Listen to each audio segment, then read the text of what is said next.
అధ్యక్ష నమస్కారం. ఈరోజు ముందుగా తెలంగాణ ఆవిష్కరణకు ఎంతో త్యాగపూరితమైనటువంటి పాత్ర నిర్వర్తించి సత్యశీలిగా అన్నమాటకు కట్టుబడినటువంటి ఎన్ని నష్టాలు కష్టాలు వచ్చినా సరే తెలంగాణ ఇస్తానన్న మాటను నిలబెట్టుకున్నటువంటి ఒక గొప్ప మానవతామూర్తి, తెలంగాణ అభిమాని సోనియా గాంధీ గారి జన్మదిన పర్వాన వారికి నా తరపున, మా భారత కమ్యూనిస్ట్ పార్టీ తరపున వారికి జన్మదిన శుభాకాంక్షలు ఘనంగా తెలియజేస్తా ఉన్నాను.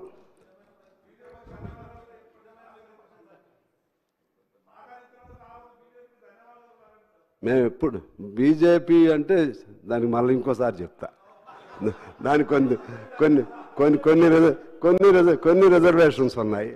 Okay, thank you.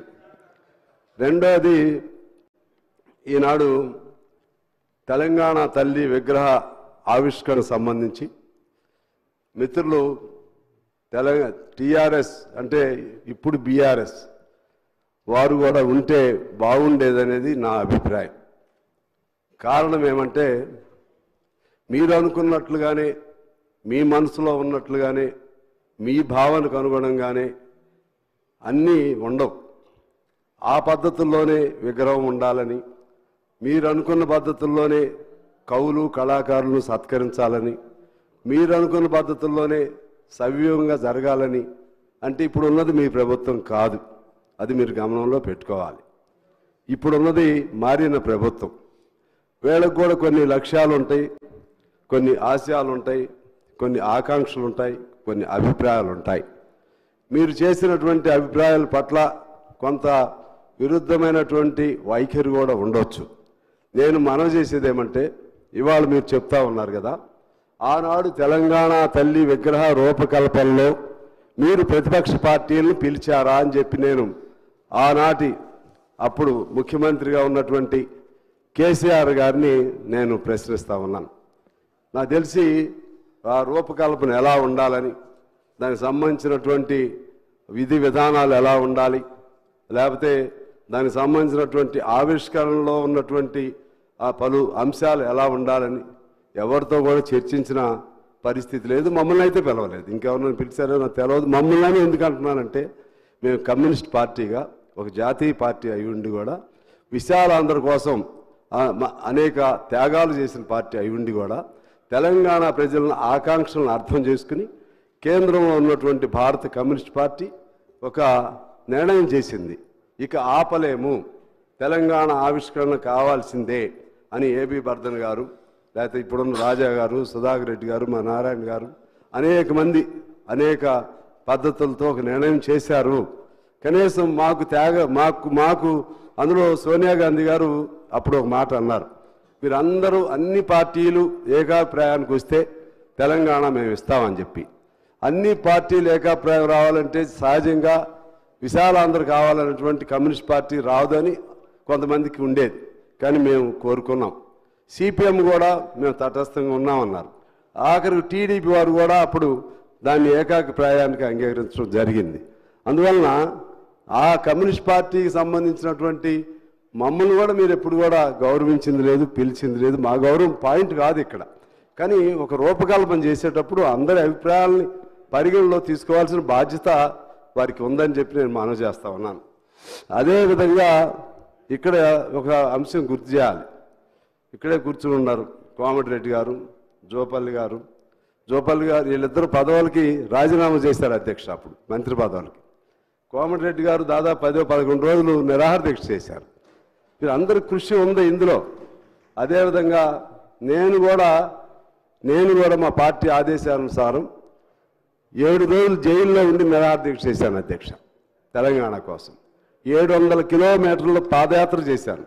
మా తుమ్మల గారు కూడా నాతో పాటు కాసేపు నడిచారు. అప్పుడు అంటే ఇక్కడ ఉన్నవాళ్ళు, మన పొన్నం ప్రభాకర్ గారు పార్లమెంట్లో మంచి గొప్ప రోల్ ప్లే చేశారు.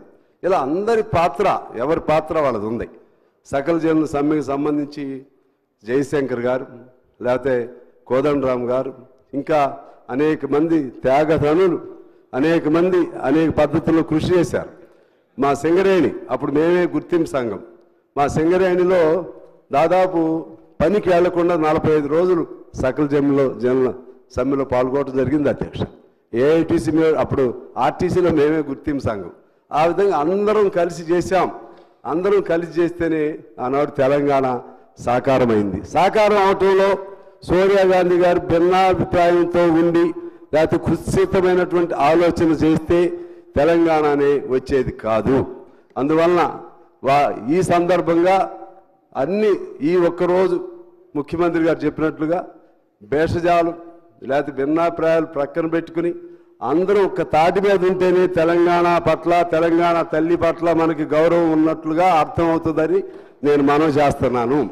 లేకపోతే రాజకీయ కోణంతో తెలంగాణ తల్లిని కూడా వివాదాస్పదం చేస్తే చరిత్ర మనల్ని క్షమించదు అని చెప్పి నేను మనవి చేస్తా ఉన్నాను.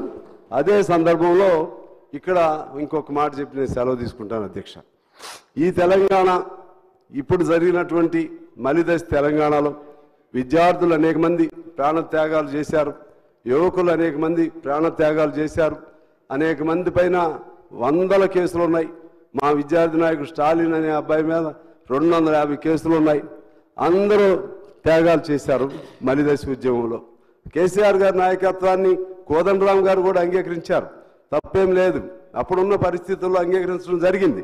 కానీ దాన్ని చూసి ఇంతమంది ఈ త్యాగాలన్నీ తను ఒక్కరే అనే భావనతో ఎవరున్నా సరే ఎవరు మహాత్మా గాంధీయే నేను ఒక్కడిని ఎప్పుడు చెప్పడం, కానీ ఆ భావన ఉండకూడదని చెప్పిన వారికి మనం చేస్తూ ఉన్నాను.